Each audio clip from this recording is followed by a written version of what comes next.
छोटी रे मोटी ओहिरिन रे बिटिया भुइया लुटे हो के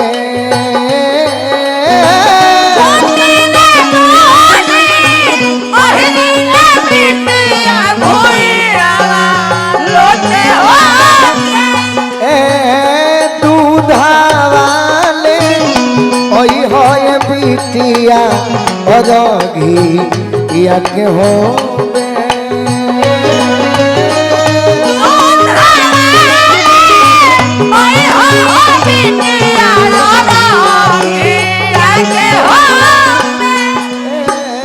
छोटी रे मोटी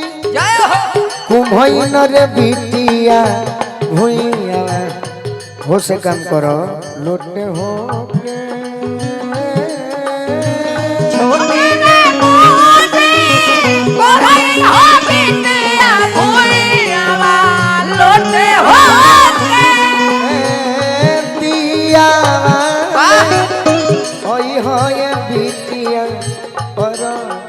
वही घड़ी से परंपरा चलल पूरे भारत वर्ष में विश्व में छठ के पर्व मनावा जाला।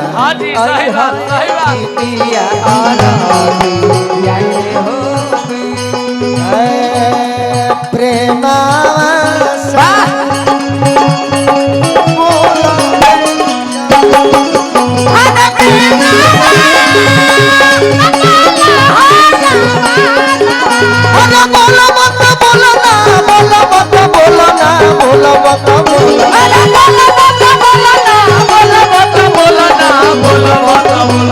अरे राधापति घनश्याम बोलो बता बोलो हे जवाना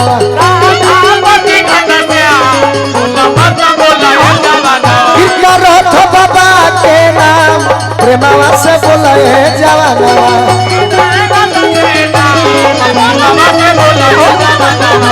श्री सीतारा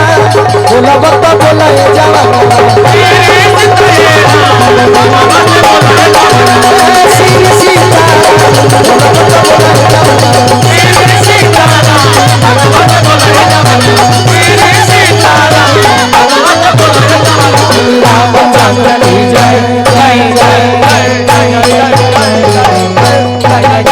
महान सन 2 मिनट में खत्म कर दे फिर चलिए हेलो भाई हम मजाक में कहले ना चाहले कि कहू दुखित हो न तो जे 1.5 लाख लेता वो 2 बजे भाग जाता कलाकार लोग हमने के रात भर टरटरात नहीं केहू पूछो या नहीं अब फैनो बड़े होनिए के जे भी कलाकार बा क्योंकि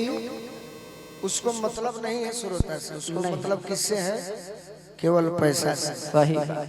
हमें और चंदन को जो भी कलाकार व्यवहारिक हैं उनको मतलब किससे है श्रोता से भी और व्यवहार से भी। हाँ जी 2-4 गो बेसी गा दे बता का हो जाए कुछ ना वही पर 2-4 फट गिर जाता नो लेट आइला के कारण भारत देश के फिर अभी देखो भाई हम अपने पर कहते नहीं हमारे हम ही कह दे कि भाई 1 बजे ले गई हां बुझल के हमरे के मार दे हैं सही तो हम अपने पर कहते नहीं दूसरा के नहीं की कहो ना अब ना हां अब YouTube ला भाई करे के मत चढ़ा दी हम तू लोग तो महा खत्म आदमी बड़ा वो लोग तो खोजे ला कतनो माना कोई चढ़ाइबे करबो वो लोग खोजे ला बाकी हम दूसरा के नहीं कहो तो अपने पर पिटाई से बच रहे यही से ना चाहि वही दिन से जनन की ना 5 गो गीत बेसी मारो हां जी केहू के बोले के मौका मत दो काहे ना बिहार भारत देश के महान संत हां जी शंभु मुनि जी उनका लड़का के नाम का रहे राजा प्रियव्रत। हां जी प्रियव्रत जी के बियाह शादी करे के मने ना करत रहे उनका मन का में लागे भजन कीर्तन में। हां हां ओई लेगो लय लागल पंकज भाई कौन लाइन छोड़ दो कि ओकरा लागल रे मनवा अरे रहे वो करतार में आ सके दरकार में ना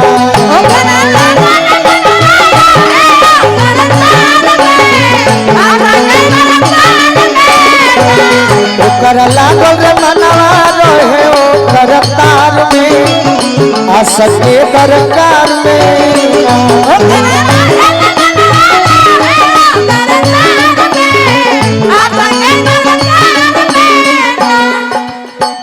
राजा प्रिय व्रत से परवी के कोई तो एक दिन कहले ब्रह्मा आई बबुआ लोना ब्याह रचाई एक दिन कहले ब्रह्मा आई बबुआ लोना ब्याह रचाई काहे खातिर सुख से बीती समैया सुख से बीती समैया सकल संग परिवार में आशा के दरकार में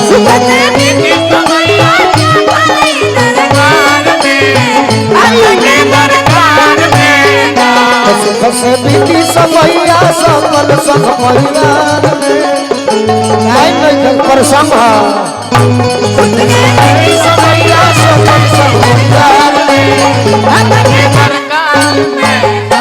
ब्रह्मा जी के बात मन ले राजा प्रिय व्रत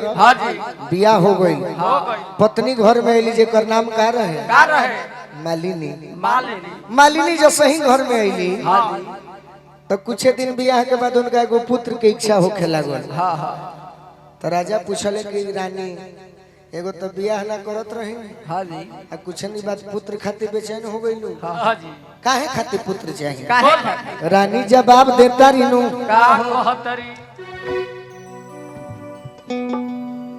कि एगो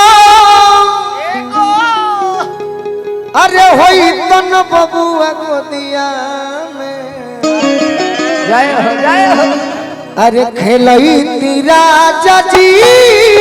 एगो होई तन बबुआ गोदिया में होई तन बबुआ गोदिया में खेलई तीरा जी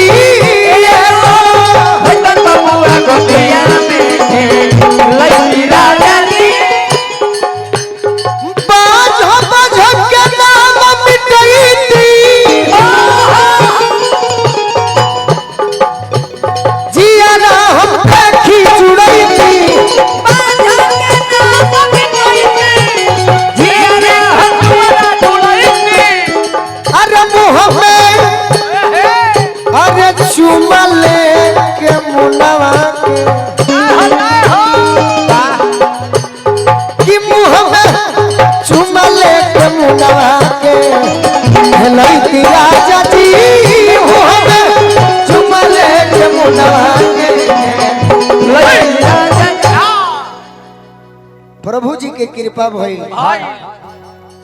मालिनी के एगो पुत्र के प्राप्ति तो भई बाकी मरल न पैदा हो गई केहू के लइका मत होखे बड़ा दुख के बात बा आ लइका हो के लफुआ हो जाए तो महादुख आ लइका हो के मर जाए ओहू से बड़का राजा बड़ी कष्ट में होके अपना बबुआ के शमशान घाट की ओर ले जाली बड़ी कम समय में सुना होते हैं कैसे कि हमारा चंदन के सुने के मन नहीं कि लेके मरा लका लला अरे लेके मरा लका लला राजा या शमशाना गइले हो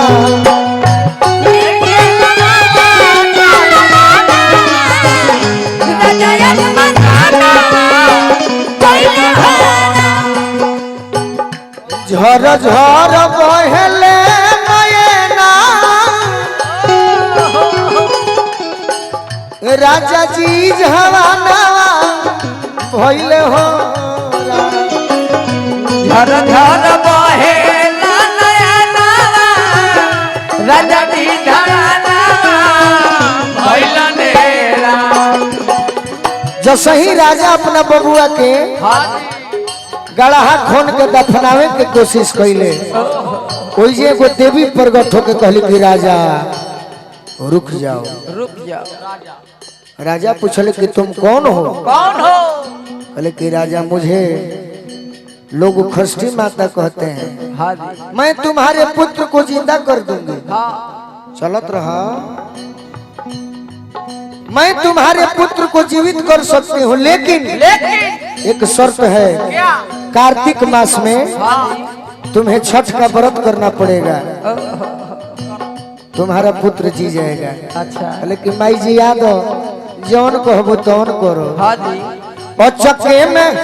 देवी दरसना मधुर बचना कहलिए चक्के में देवी दरसना मधुर बचना कहलिए जियल प्रिय परत के लाला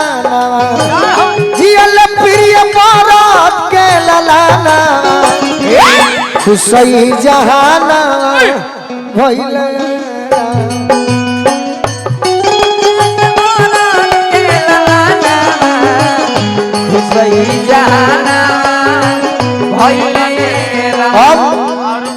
राजा प्रिय व्रत के जब लड़का जियल तो घरे घरे जाके इतना खुश बड़े कि पूछो तरे कितने के होवे कहलो कि मालिक हम डोमिन बिटिया हुई। अच्छा कहले कि देखो हमार लड़का जी गइल बा हाँ तोरा से एगो विनती बा ओही जे ही गीत रहे हाँ जी छोटी रे मोटी डोमिन रे बिटिया भुइयावा लोटे हो के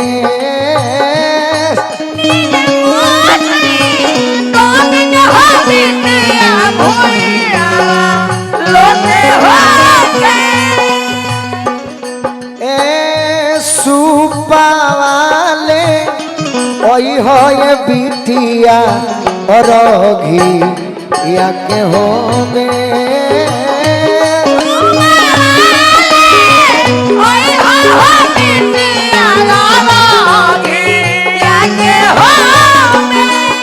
अपना गदगद पड़े के अरे पगलिते के हवे रे बोल कहलस के मालिकार हम अहिरिन बिटिया है। अच्छा तोरो से एगो विनती बा छोटी रे मोटी अहिरिन रे बिटिया भुइयावा लुटे हो के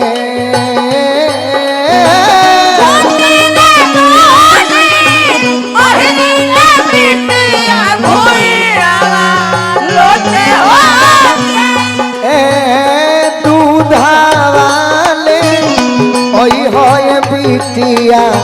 और घी या के हो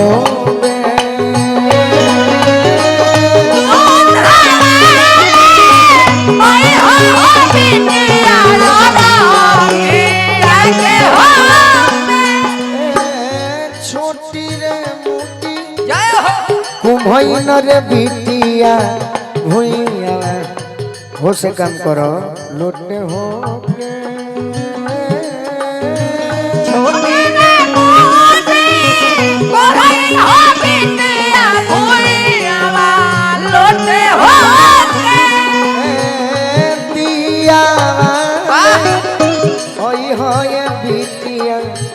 वही घड़ी से परंपरा चलल पूरे भारत वर्ष में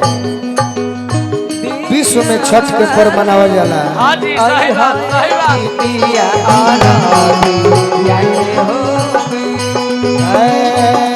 प्रेमा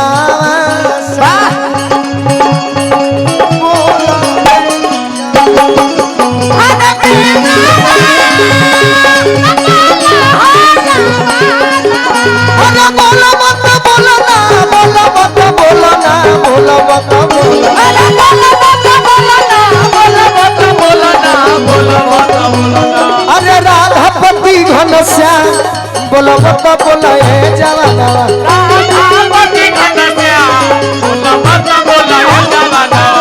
रथ बाबा के नाम प्रेमावा से बोलो हे जवाना